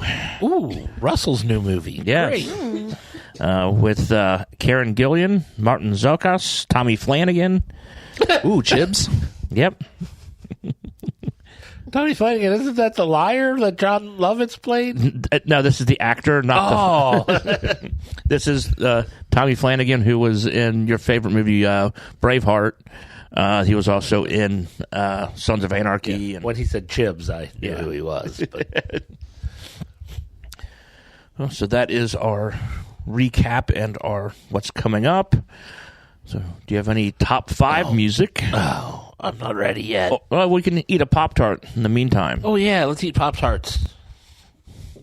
So these are the chocolate chip pancake. I believe it says Chocolatey chip pancake. Chocolatey chip. Does that mean it's not real chocolate? It's just chocolatey? It's chocolate adjacent. Or as Jason so eloquently stated last week, it looks like there's ants on those Pop-Tarts. Fucking idiot. Let's see. Titles for the show. Jason is a fucking idiot.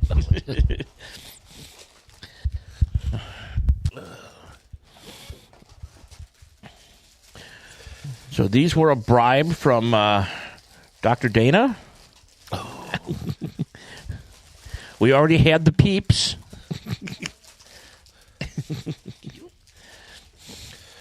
Ooh. Oh, those chocolatey chips look good. Not like ants. It looks nothing like ants. I don't know what ants look like in Indiana. It's Jason. Apparently, it's just little specks. Okay, the crust is...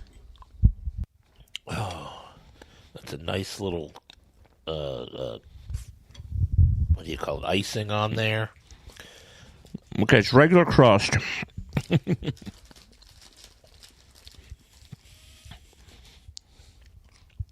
Icing. You can smell the syrup. Yeah. Yeah, you can. I'm not getting, like, obviously Pop-Tarts have their, like, maple brown sugar where you really get the maple in that. I'm getting less maple in this. It is. It's... Well, it's a pancake. They usually put maple syrup on that. But It's kind of a cross between that and the Eggo one. Mm-hmm. it does have a more mapley aftertaste. Mm-hmm. That's brown sugar cinnamon, isn't it? Not maple brown sugar. Brown sugar cinnamon, yeah. I'm an idiot. But you have maple, though. You're thinking of the oatmeal. Maple and brown sugar. Okay. It's a good Pop-Tart. Yes. I would recommend. I like it better. I did not like the Eggo ones. This is much better. Although, I'm still upset that the best Pop-Tart they don't make anymore. Which one? The white chocolate fudge or whatever that was called. Yeah, now you have to get the cookies and cream. Which is nowhere near as good. As a matter of fact, cookies and cream is garbage. I like the cookie and cream one. No, I don't. The cream in there's something wrong with that cream. Maybe you got the ones that Doug found on the side of the road. Yeah, they were in the woods with all the mail. And the ranch ice cream. See, we appreciate what the bribes we got from two of our Tri-Canadians of the Year. They were delicious. Yeah, this is rare where we have, well, I mean, Peeps aside. Peeps are good. For everyone except for me, the Peeps, great. But everything that we've had has been, we've all... 5 for 5? Yeah. The only time somebody gagged or anything was when we mentioned Jason's name and your dogs were trying to throw up. Yeah. And like I said, that I take pride in training them well to do that. So... We didn't get anybody eating a piece of ice cream going... That was me. I think I did that too. Yep. I believe that I actually took a screenshot of that portion of the video that's floating around. I think you sent that to me. Yeah. I asked you, how was it? Not a great face. But it was very much warranted. That is a delightful Pop-Tart. I can only imagine how much better that is toasted. Yeah. Mm-hmm. This is one that should be warmed up. Yeah. That is very true. Just enough chocolate to where it doesn't overwhelm. Like the filling. Love it. So it looks like it's 4 thumbs up. It is. Are you going to come in and try it? It's your bribe. You can try it. Tonight was 19 thumbs up. 19 thumbs up. And I didn't have to drive an hour. I haven't been interrupted. Oh, we haven't been doing our job. Yeah, we haven't supposed to be interrupting you. Sorry, Brian. We've let you down tonight. We let you speak. Yeah. And tell stories and talk. How dare you? The problem is, though, he forgot the Mad Libs. In our haste of Jason pushing us out of his... The Mad Libs live in the studio. I'm sorry. And in Jason's haste of pushing us out of the house last week because we went about 15 minutes longer than we usually do, and he really had to go to bed, he pushed us out of the studio while we were trying to get all the gear together, and I forgot. As a listener, I enjoyed that extra 15 minutes last week. Ooh. And by last week, I mean I listened to it Sunday night. Yes. So we have to let Jason know that we can name the show. Longer. The guests want us to record longer. The guests enjoy an extra 15 minutes. The guests request more. But not more Jason. Oh, we can To be clear. Less Jason, more... more Other? Brian, Jim, and Jeff. Yeah. Or we can actually we can write it down and we'll put as a listener feedback in 2 weeks. Yeah, that's what we'll do. Done. Yeah, just tweet that at us. You think that I'll remember to do that? I'll remind you. He'll tweet something to remind you to tweet it. Yes, I will do that. Okay, do we have our top 5 music? Let's see.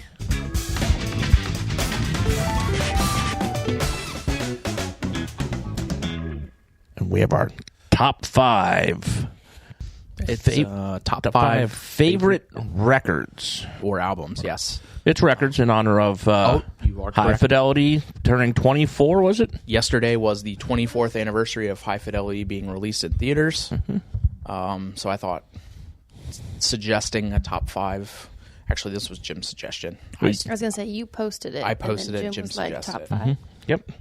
So So top 5 records, since that's what his top 5 lists. That's what Rob was all about. Yep. And didn't he name his store top 5 records, or His his record label? His label was top 5 records. Top 5 records. When he signed the 2 skateboarding thieves.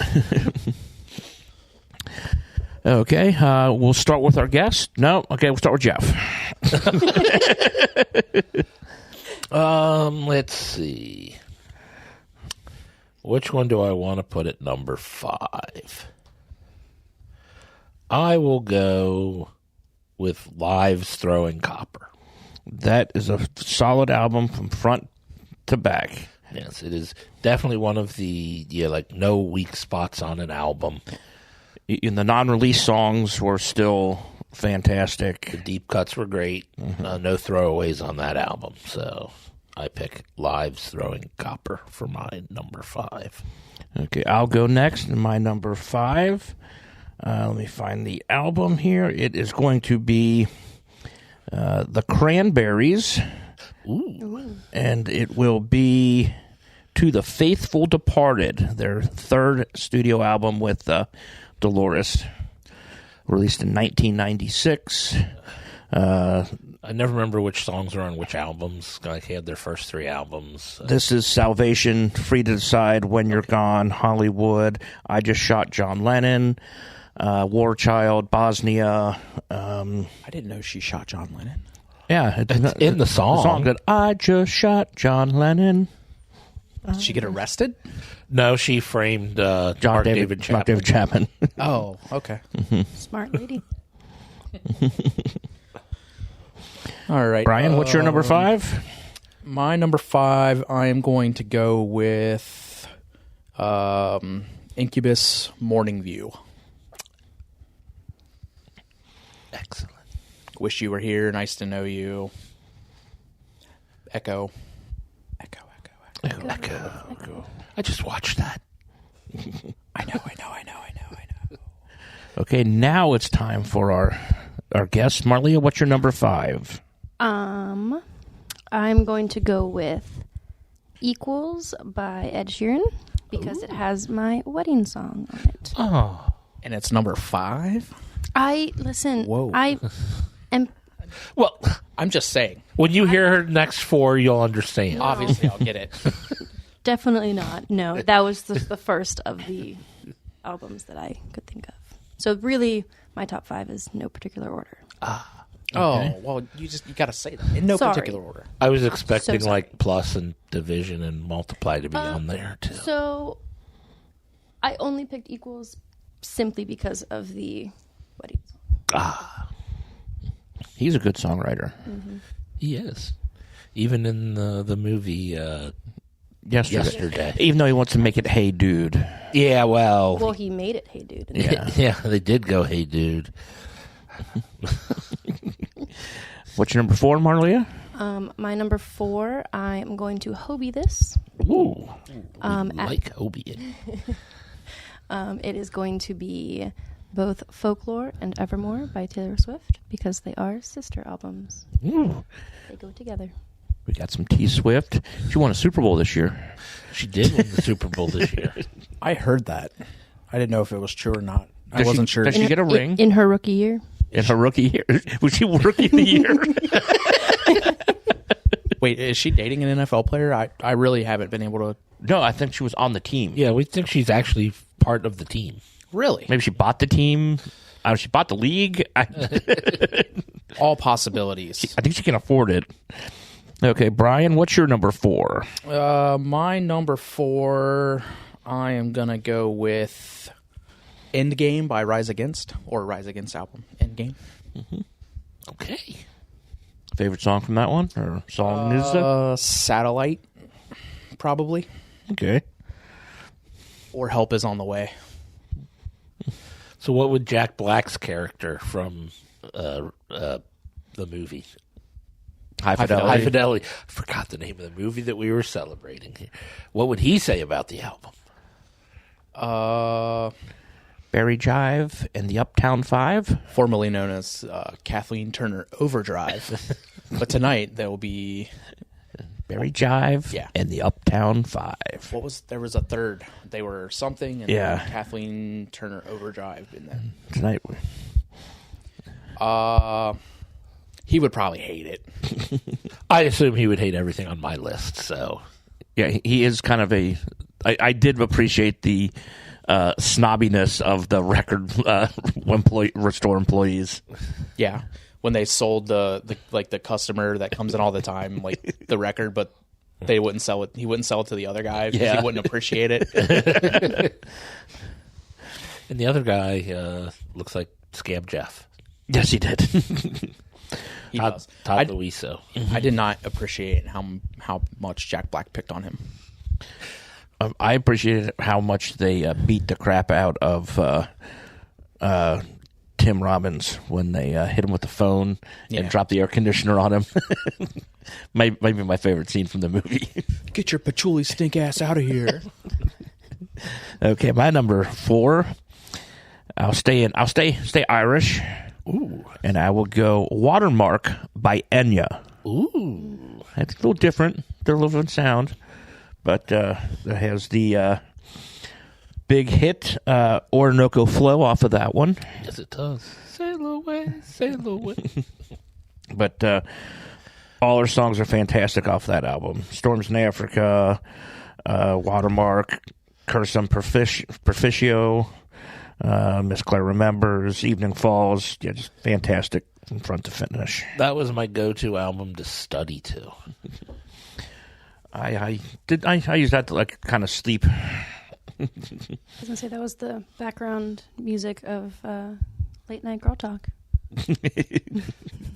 Late Night Girl Talk. Late Night Basement Girl Talk. Yes, it was. I'm going to go with my number 4. I'm breaking my rule, because normally when I make these things, I won't do like best ofs or live albums or something, but I'm going for a live album on this one. Okay. I'm going with Iron Maiden's Live After Death. That is a pretty good one. That is pretty good. It's like Iron Maiden is one of my favorite bands, but every album they have has some weak songs.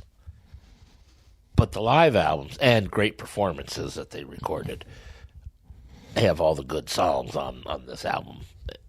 So I decided to break my own personal rule.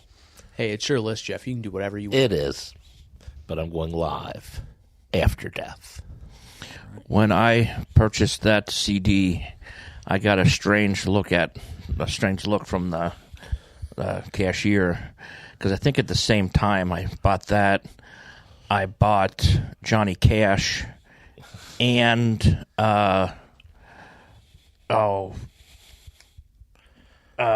like maybe Liz Phair. And I just looked at her and said, "Yep, all for me." Definitely all go together.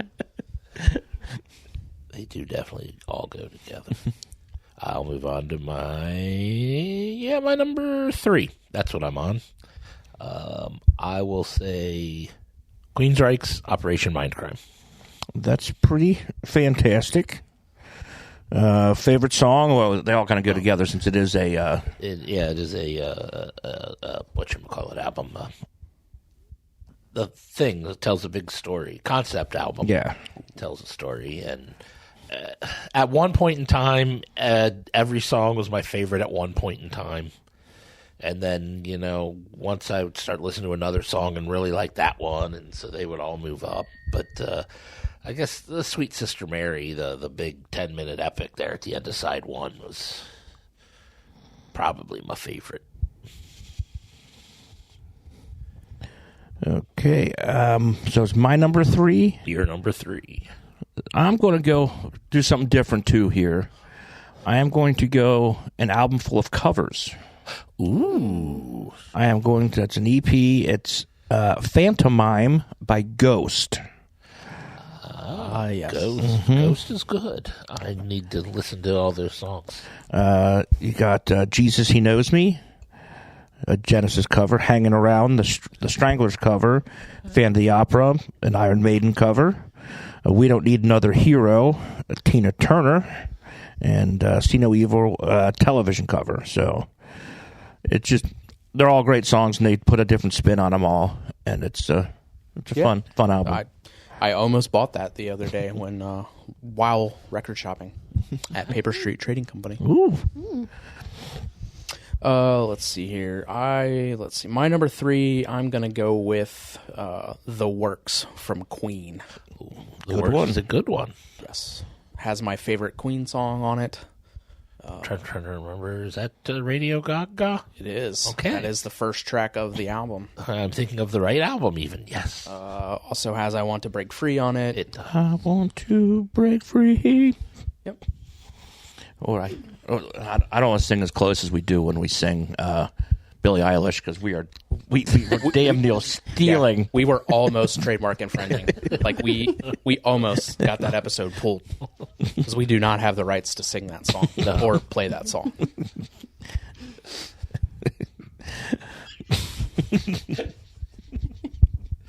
It amuses me. Marley, do you have a number 3? My number 3 is going to be Midnights by Taylor Swift. I personally love that album and don't have any skips. But I know you guys don't listen to Taylor Swift, so. I don't, but as long as you love it, that's what matters. And if you find an album with no skips, it's worth keeping. Yep. Anything else you want to say, or do you want to move on to your number 2? Number 2. My number 2 is Rumors by Fleetwood Mac. Ooh, great album. That is fantastic. From front to back and back to front. Mm-hmm. Whichever way you listen to it. And the entire concept of the album is all the heartbreak. All the heartbreak going on between the band members and their personal lives and everything that's been said about them, and they put it in the song and gotta love the drama. and sang about each other. As someone said, it's like, oh yeah, you might think you can get back at your boyfriend, blah blah blah, but Stevie Nicks is such a badass. She writes a song about how terrible her ex was and makes him perform it every time they play a concert. I mean, that's one way to do it. Just stick it to him. Love it. Number 2, Brian. My number 2, I am going with Versus Pearl Jam. Ooh. I'd have 10 on as an honorable mention. Yeah, 10's. I mean, 10 is. They're both fantastic albums. So. Versus is just a little different. Yeah. Than sound, wise. I like Versus better than I like 10, but 10 is the quintessential. Yeah. That will put them on the map. Yep. So my number 2, I will go Pink. Ooh. Funhouse. With I'm not sure which songs go on which Pink album. So so what? Sober. Sober's good. I Don't Believe You. Please Don't Leave Me. Bad Influence. Glitter in the Air and Funhouse were the release tracks. A lot of release tracks. Yeah, released 7 off the album. And they're fantastic in concert too. Sounds great. Jeff, you're number 2. My number 2, I'm going to go with Blue October and Foiled. Love that album. Not a bad song on that album. Some really great songs on that album. And even like a fun, catchy one. If you Into the Ocean, I know it has a different feel than most of the other songs on there, but that's a fun, peppy one. That's their the video was an homage to Smashing Pumpkins. And it does that old timey. I forgot the French filmmaker who did the From the Earth to the Moon or whatever. Yeah. Okay, and your number 1.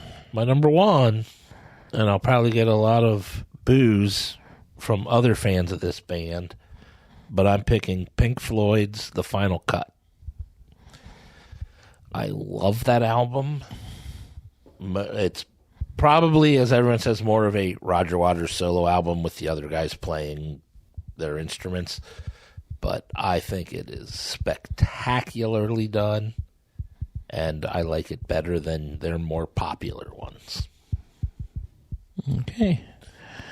My number 1, I am going to go with Metallica and Justice for All.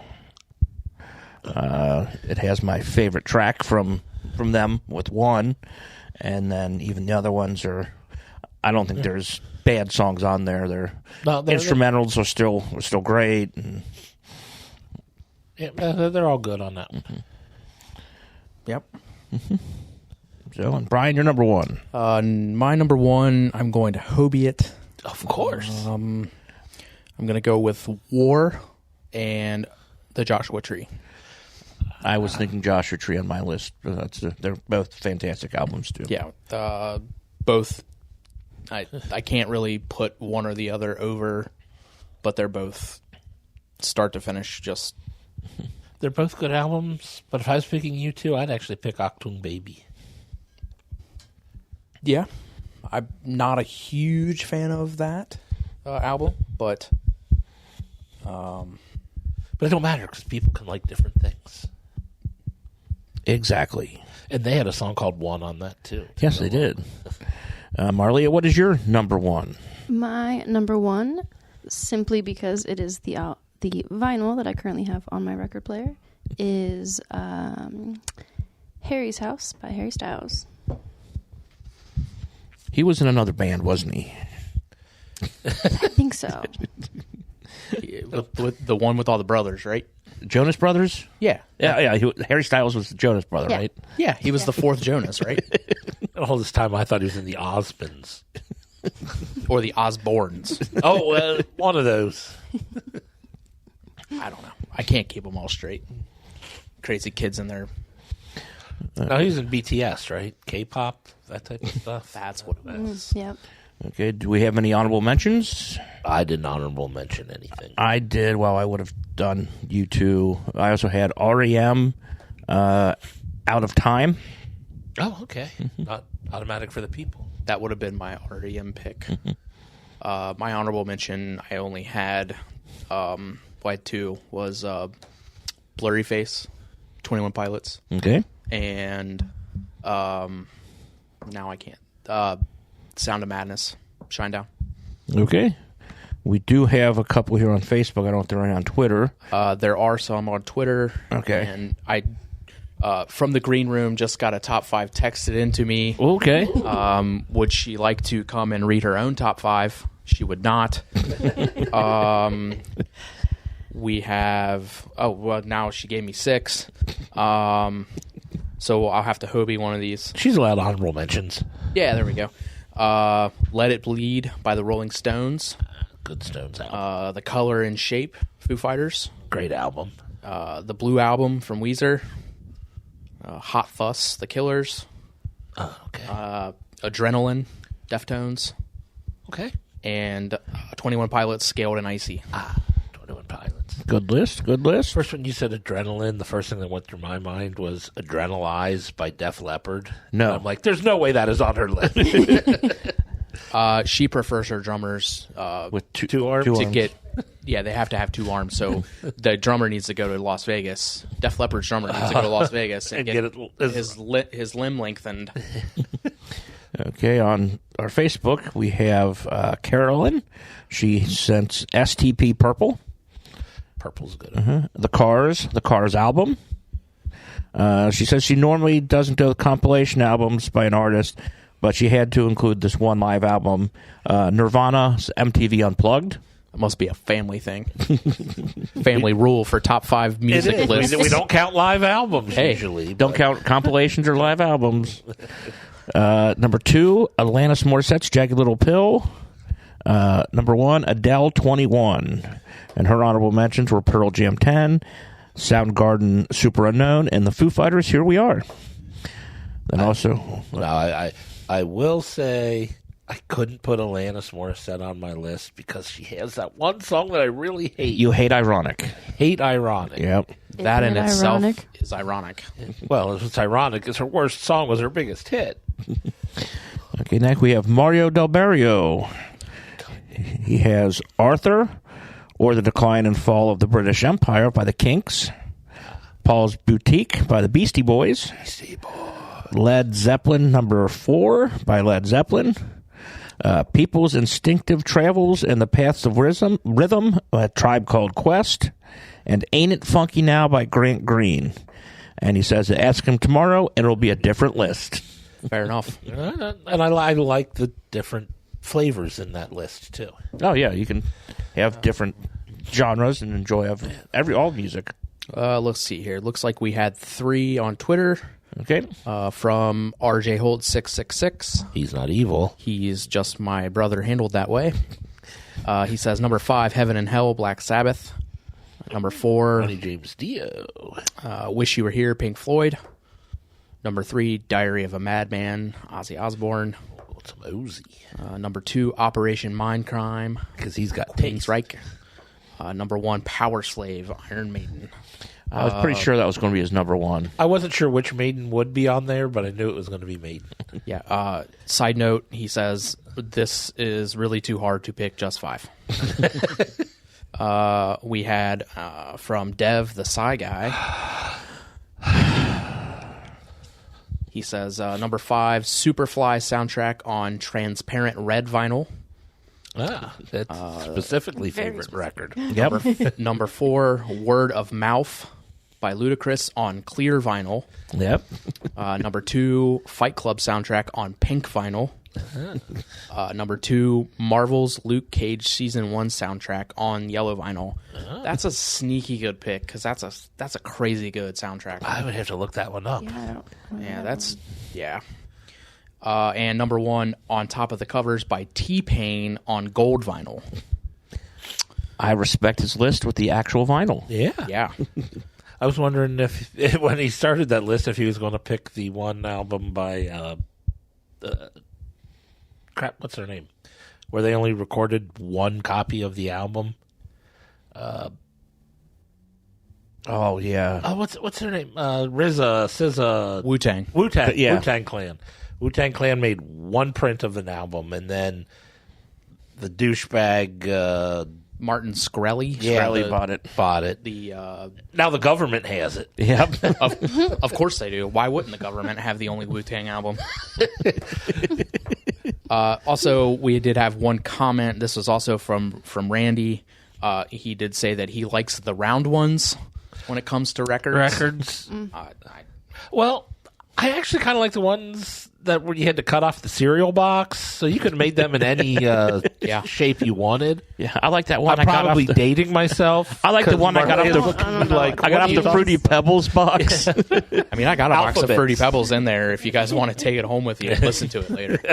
Alphabets. I know we had one where wait, my honorable mention, of course, we mentioned coming over here would be The Muppet Show Volume 2. Oh, yeah. Listen to that a lot growing up. Animal sings Gershwin. Doesn't get better. To be fair, let's see. We have an album that is in the shape of the state of Ohio. Yeah, I've seen that. Not your specific one, but we have another one that is in the shape of a saw blade, like it's like jagged. On the edges. There's a couple different. I would expect it to be a Wasp album, but I don't think you would listen to Wasp. No, it's Ice Nine Kills. Let's see. Lastly, on our Twitter, we have from Dr. Number 1. This should be amazing. Oh, no. Number 5, The Return of Bruno by Bruce Willis. Number 4, Let's Go Bang, Jennifer Love Hewitt. Number 3, Shaq Diesel. Number 2, Christmas with Colonel Sanders. And number 1, Songs from the Crystal Caves by Steven Seagal. I knew there was something I hated about Dr. Number 1. Did Dean Cain make an album? I think it's a Christmas album. Does it have dogs singing? Yeah, the dogs do most of the singing. The dogs save it. Thankfully. I think that was it. We had the 3. Oh, we just hit the 2-hour mark. Do we have any final thoughts before we do our bad idea of the week? And I'm sure Jason, he couldn't have been bothered to send in a top 5, but he would have probably had Last Train to Clarksville on there somewhere. He would have had Kelly Clarkson albums 1 through 5. Bon Jovi. Oh, yeah, he'd have Bon Jovi on there. Yeah. Did you guys hear the sad news that he probably isn't ever going to tour again because of his larynx surgery? It wouldn't surprise me. He had trouble singing before. I think that's why Jason couldn't come on this week. He's just broken up about that. Too torn up. He's actually didn't leave his house. He's just in the basement crying. In mourning. Yeah. With lobster.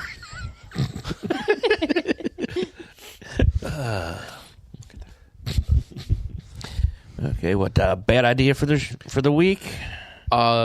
Getting your limbs either amputated or lengthened. One or the other. I think it's like 22. That's got to be like number 22. It's got to be in the top 50 minimum. 50, Yeah, sure. 22. Getting your legs amputated over a fake insurance scam, or getting them lengthened for we don't know why. To changing the length of your legs to improve your status in life, because we all know if you're not 6 foot taller or taller, you will not be a success. No. It's just It doesn't have anything to do with personality. What happened to Tom Cruise? He's short and has terrible personality. Yet he's a success. Good work, Tom. He's just very good looking. He played a very tall Jack Reacher very well. So Marley, do those extra 3 inches matter? Height. Oh, height. No. What? Oh. No, height doesn't matter. So titles for the show. I got paper and pen and nobody wrote anything down. I have a couple I put on my phone. Let's see. I have notes. I have 2 less peeps in the world, and I'm glad Blake doesn't know where I live.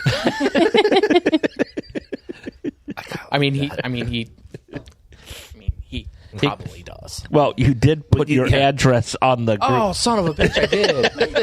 Quick, go back and erase it. I'm going to unsend that real quick. Son of a gun. Well, I'm not going to have any leftover Fruity Pebbles cheesecake. So I assume Rose probably ate it all while we were recording.